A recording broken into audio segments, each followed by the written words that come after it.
Hai guys, balik lagi bersama saya di sini. Nah, guys, kali ini saya akan sedikit sharing tentang pengalaman saya yang waktu itu hampir ketipu uang sebesar Rp6.600.000, guys.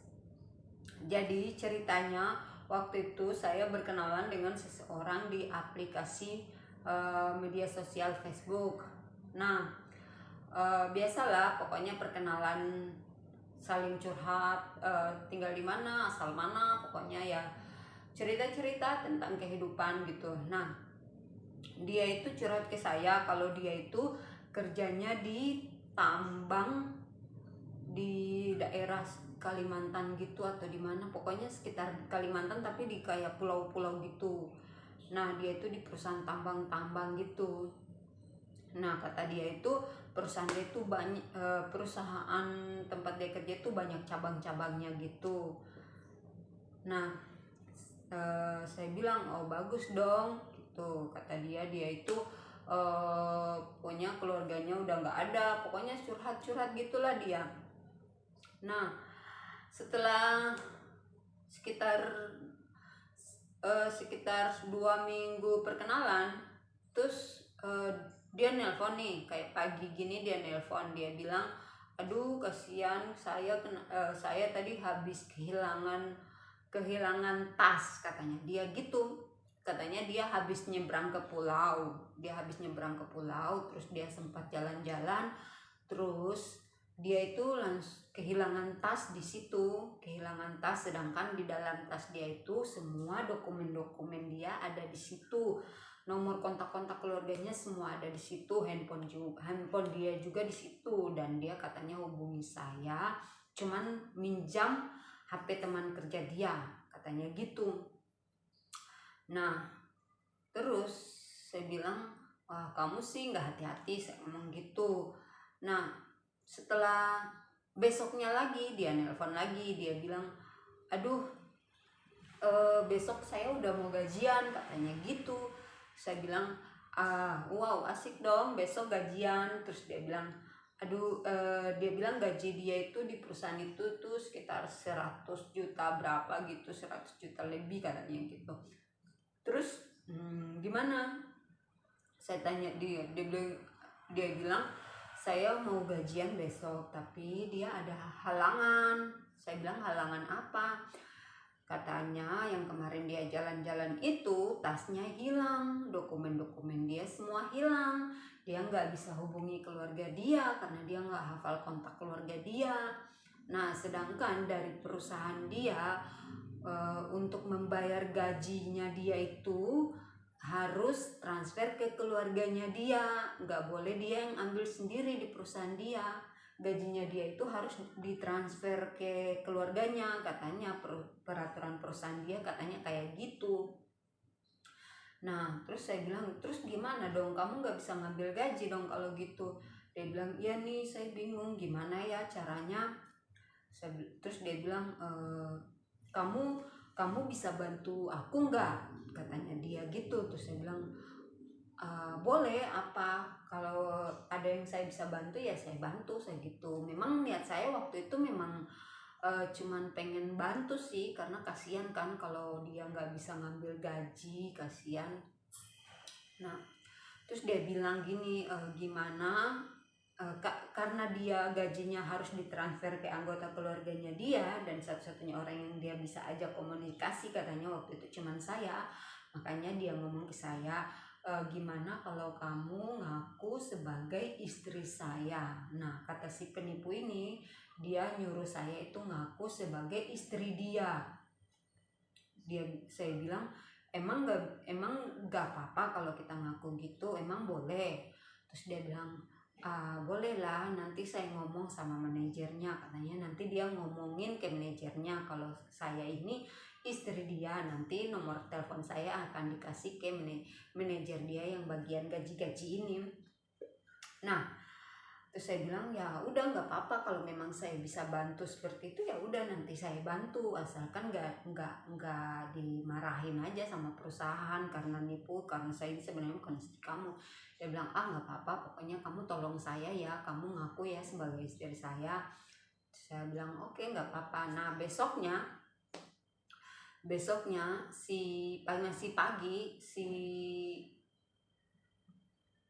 manajernya ini nelpon ke saya, terus dia tanya, selamat siang, selamat pagi, apa benar ini istrinya Bapak Ricky Arinanda? Saya bilang iya benar. Oh iya, Bapak Ricky Arinanda kebetulan adalah karyawan kami dan saat ini dia akan mendapatkan gaji, dia bilang gitu. Terus saya bilang oh iya Pak, terima kasih. Apa benar Anda ini istrinya? Saya bilang iya benar Pak, istrinya. Oke, kami akan segera memproses gaji Bapak Ricky Arinanda dan kami akan segera mentransfer ke rekening Ibu, katanya gitu, kata si manajernya ini. Oh ya ditunggu ya Bu, katanya gitu. Oh iya Pak, makasih. Nah ditutup nih HP-nya.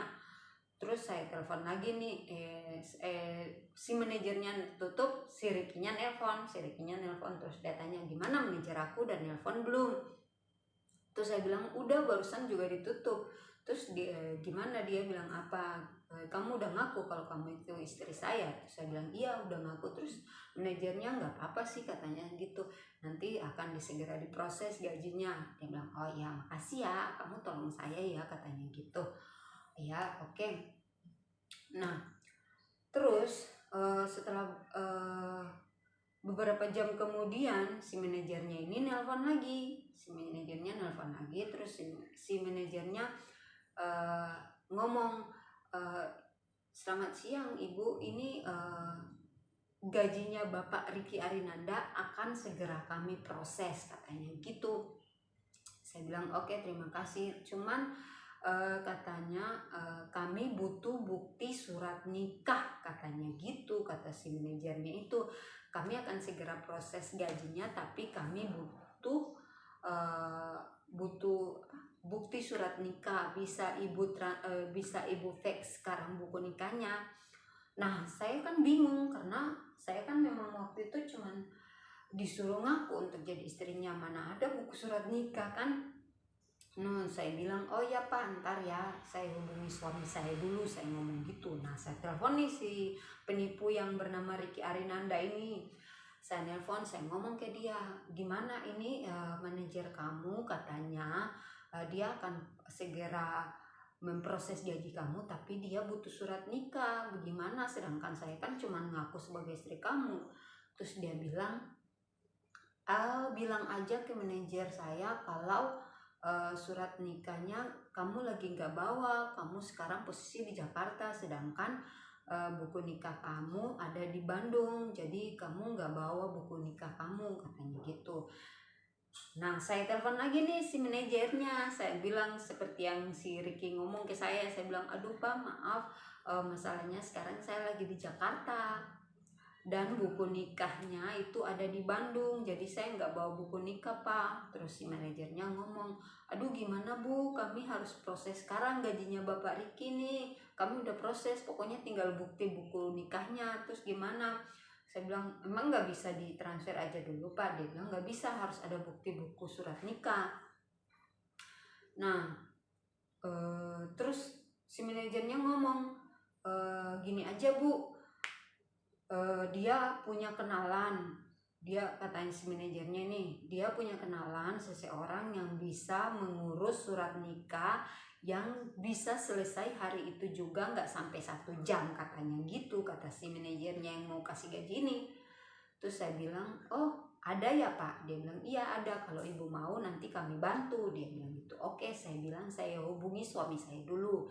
Nah saya hubungi lagi nih si penipu si Ricky Arinanda ini, saya hubungi, saya tanya, saya ngomong ke dia, ini kata manajer kamu katanya dia bisa bantu, dia punya kenalan yang bisa ngurus surat nikah langsung jadi, nggak sampai 1 jam langsung jadi. Saya ngomong gitu kan ke si Ricky Arinanda ini. Terus si Ricky Arinanda ini ngomong oh iya bilang aja, urus aja sekarang, pokoknya apa yang dia mau diikutin aja, katanya gitu.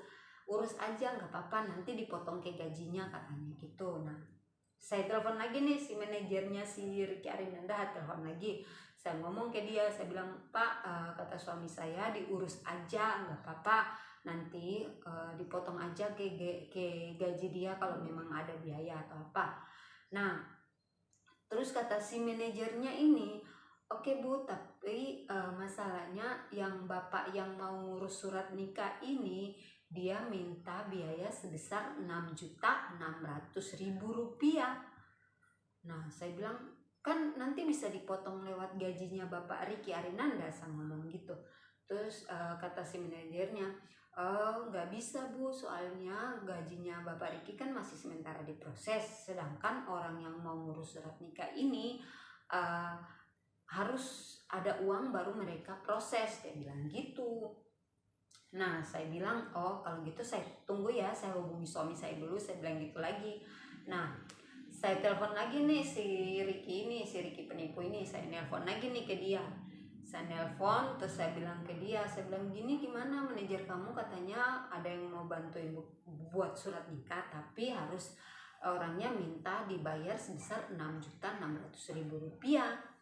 Terus kata si penipu ini, kata si Ricky ini, katanya nggak apa-apa diurus aja, kan nanti ada gajinya, dia bilang gitu. Kan nanti ada gajinya, nanti dipotong aja gajinya. Terus saya bilang, lah katanya dia nggak mau menunggu gajimu, katanya gajimu kan masih sementara proses, dia maunya uang cash sekarang juga biar dia segera ngurus gitu surat nikahnya.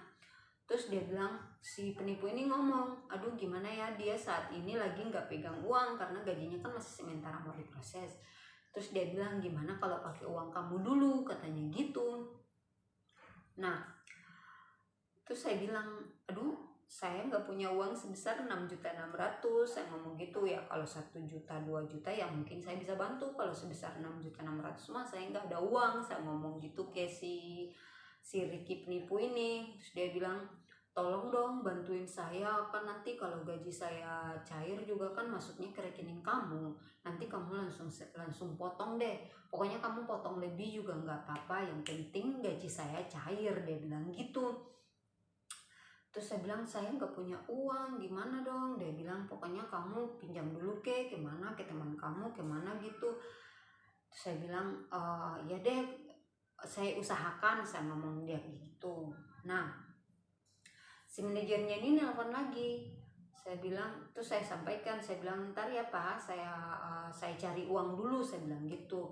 Nah, yang bikin saya bingung, waktu si Ricky nelpon saya, terus di saat mereka gantian nelpon saya, si Ricky nelpon, terus si manajernya nelpon, si Ricky nelpon, itu saya mendengar suara yang sama gitu, kayak ada orang yang batuk-batuk gitu. Pas si Ricky nelpon ada yang batuk, pas si manajernya nelpon ada yang batuk.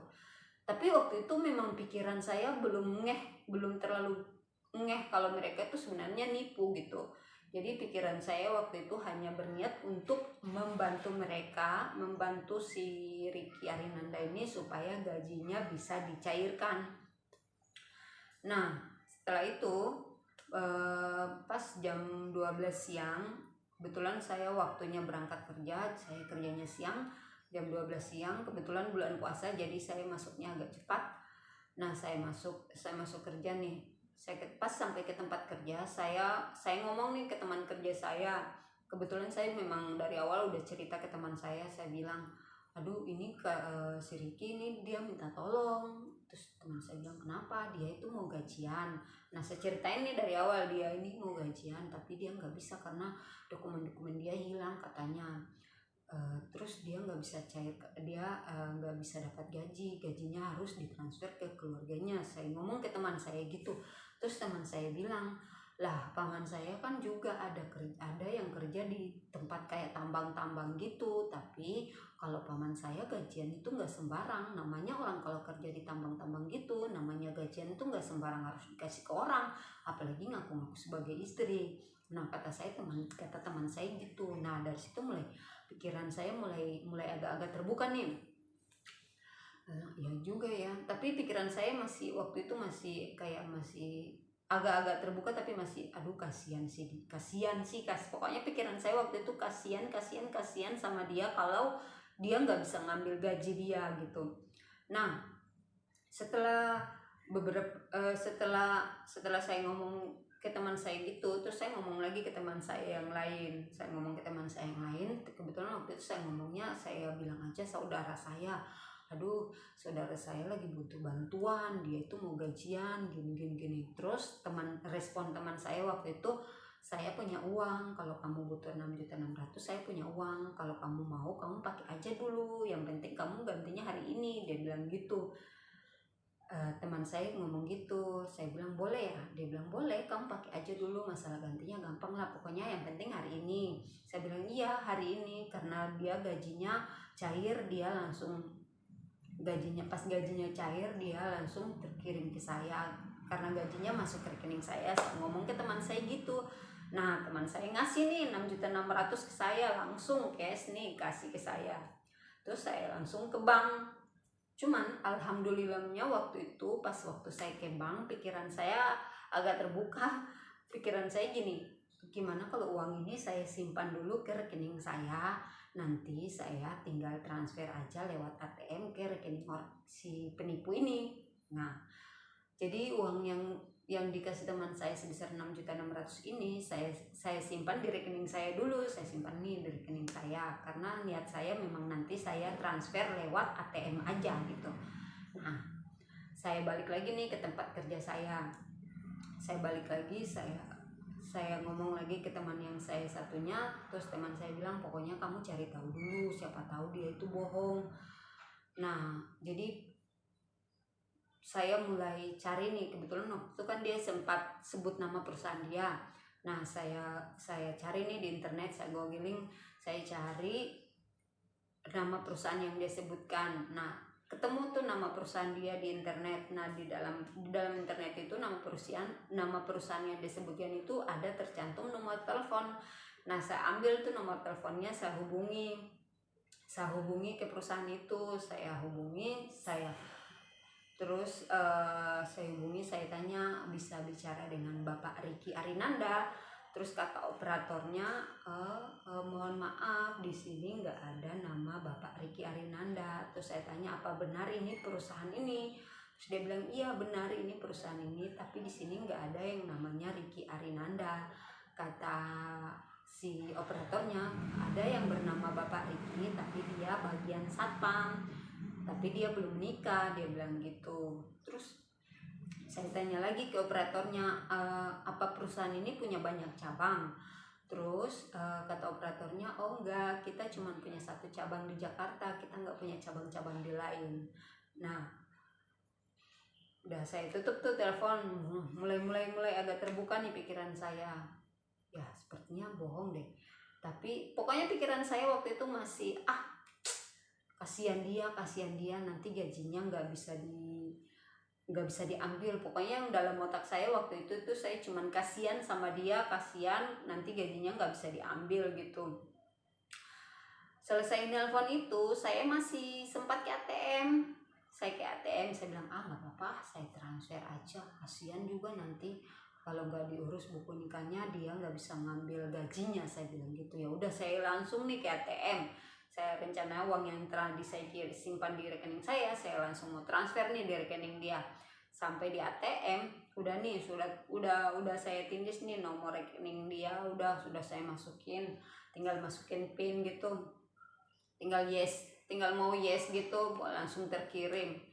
Nah pada saat saya masukkan PIN itu, pada saat saya mau yes gitu, nah suara di masjid itu suara azan sholat zuhur, waktunya sholat zuhur.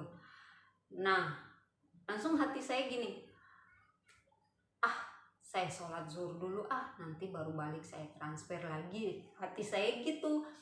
Saya keluarin nih ATM saya keluarin lagi ATM saya bilang pokoknya saya sholat zuhur dulu, habis sholat zuhur saya balik lagi ke ATM gitu. Saya balik lagi, saya kembali lagi ke tempat kerja saya, terus saya wudhu, habis wudhu.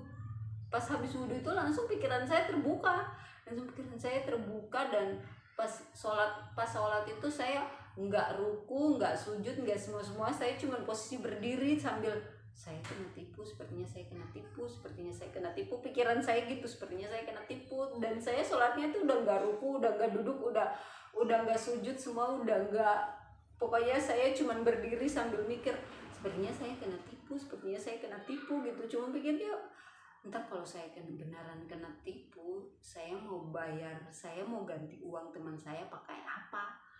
Terus masa gajian saya harus dikasih ke teman saya semua, terus nanti saya bayar kos saya pakai apa, saya makannya pakai apa, saya ngomong gitu. Aduh gimana ya, sepertinya saya kena tipu. Pokoknya waktu sholat itu saya udah nggak konsentrasi sholat, dan saya hanya, pikiran saya hanya bilang sepertinya saya kena tipu, sepertinya saya kena tipu. Nah udah selesai sholat zuhur nih, udah selesai, terus si penipu ini nelpon, terus si penipu ini nelpon, terus saya angkat, saya bilang, dia tanya, halo gimana, udah dapat uang belum? Nah karena pikiran saya udah terbuka, saya ngomong aja, belum nih, saya masih cari pinjaman tapi belum dapat. Terus dia bilang, aduh gimana, cepat dong. Terus saya bilang, aduh sepertinya nggak ada deh, saya udah berusaha tapi nggak dapat uang. Terus dia marah, dia bilang, kamu gimana sih, masa cari uang segitu aja nggak bisa dapat? Nah saya kaget, lah saya kan cuma mau bantu kamu, kok kamu marah-marah? Saya bilang gitu.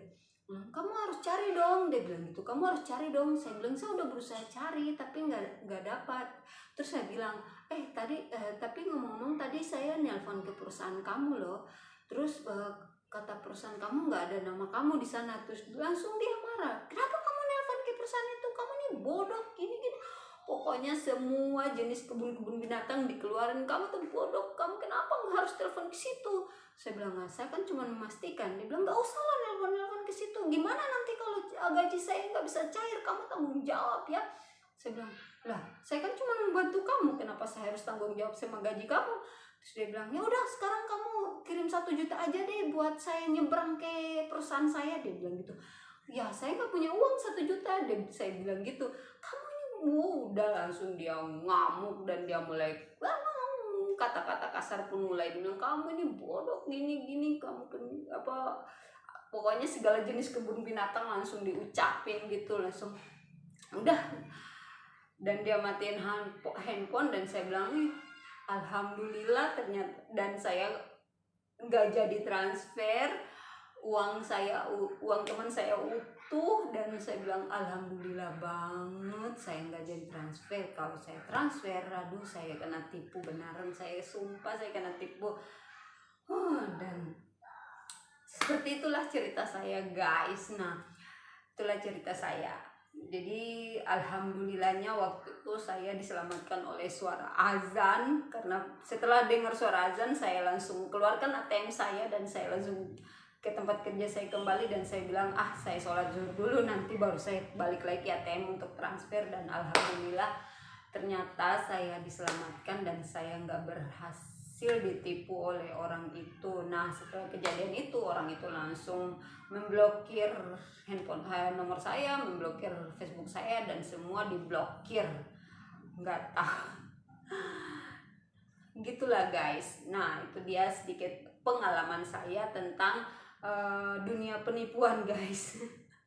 Jadi itu sekedar saran aja sih, sekedar berbagi. Jadi kalau kita belum mengenal seseorang dengan baik, gak usah terlalu dipercaya, walaupun memang niat kita baik untuk membantu mereka. Tapi ya namanya orang kan kita nggak tahu mereka itu niatnya apa ke kita, terkecuali kalau memang kita udah benar-benar tahu dia itu siapa, dan kita udah pernah bertemu sama dia, dan memang dia itu benar-benar kita kenal.